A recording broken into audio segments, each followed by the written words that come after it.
Good afternoon, everybody, and welcome to Charlotte Motor Speedway alongside Danielle Stein. I am Nick Carboni.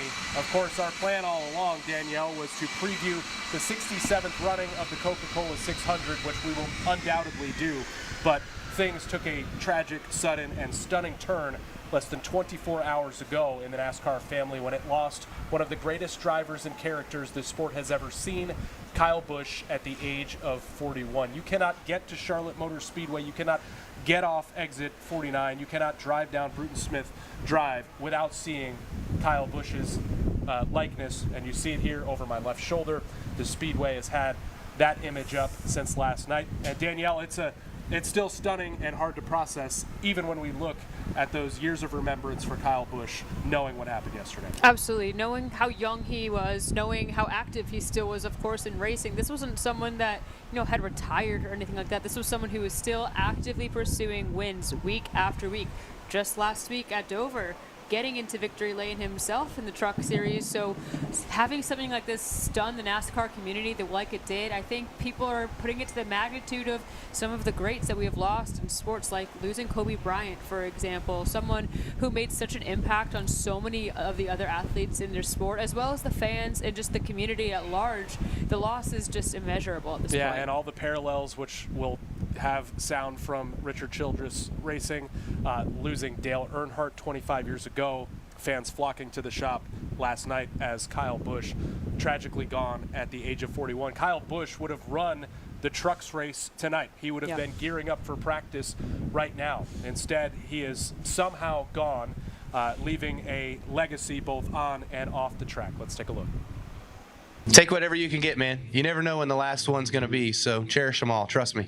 Kyle Busch's words ringing tragically true last weekend. His record 234th NASCAR victory across all national series would be his last. Just days later, Busch would be suddenly and stunningly gone. An unfathomable, unimaginable, unbearable day in NASCAR as the sport loses one of the best drivers and characters that has ever put his hands on the wheel of a race car. Just a blue-collar kid from Las Vegas, Busch followed older brother Kurt's footsteps into NASCAR over 20 years ago, winning his first Cup race in 2005. Busch got there 62 more times on the Premier Series, which puts him in the top 10 all-time. He won Rookie of the Year, All-Star events, Crown Jewel races, and 2 Cup Series championships. Busch won at least one NASCAR race over 19 consecutive seasons, doing it his way, which wasn't always everyone else's. Like him or not, Rowdy was good for racing, and his fans didn't just like him, they loved him. Busch and his wife Samantha have been generous off of the track, turning their journey with IVF into a way to help countless hopeful parents through Bundle of Joy, and we're willing to help many other causes in our community. This is a great cause. We've done it for a lot of years. It's obviously near and dear to our heart this year, having some benefit to the Bundle of Joy Fund. Busch leaves behind Samantha and 2 young children, Brexton and Lennox. Brexton is on the fast track himself to be a racer just like Dad, and Kyle helped him celebrate a recent birthday. Now he's gone just days later. A sobering reminder that the next race isn't promised. Kyle Busch gone at the age of 41.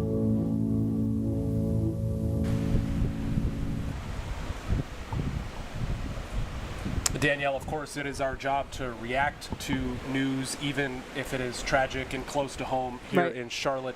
Still writing the lower third banners, hard to process as you're doing it. Hard to imagine that it is real, that Kyle Busch is gone.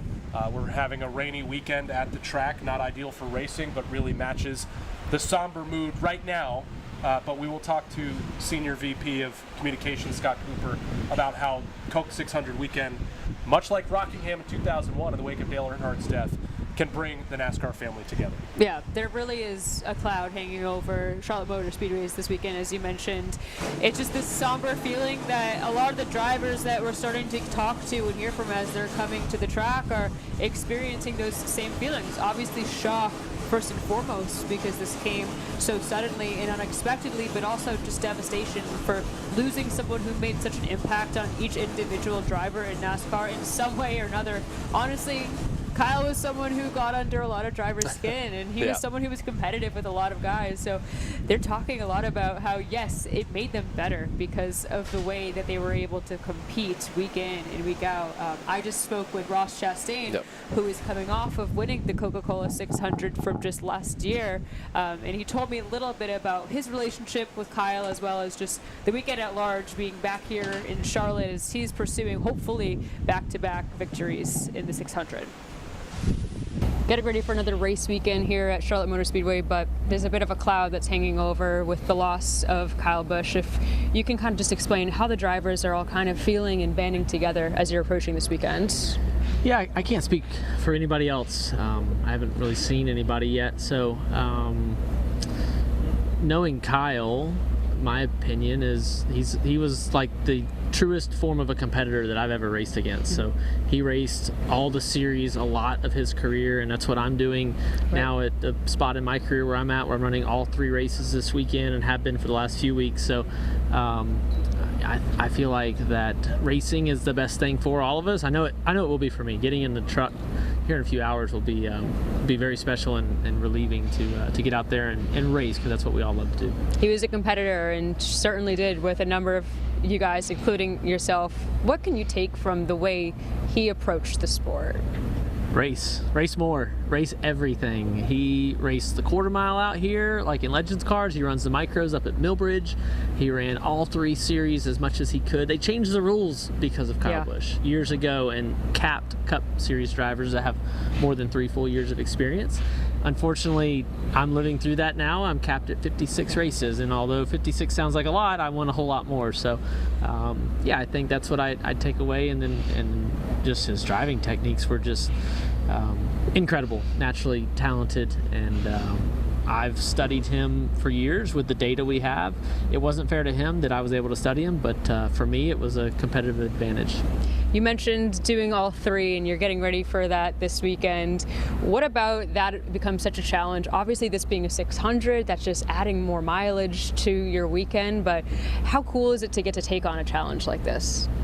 It's everything I ever wanted. As a kid, racing at Punta Gorda Speedway in Southwest Florida, I would run the fast kid division. Then the night I moved up to the adult class, I ran both, and then the late model as well. So my parents instilled in me, I feel like, a work ethic at an early age that requires me to keep going and working. And so it doesn't feel like work when I'm out there, although I'll be pretty tired each night. But I live 30 minutes from here. I'll get to sleep in my own bed, which is not normal for us. So racing here in the Carolinas is so cool.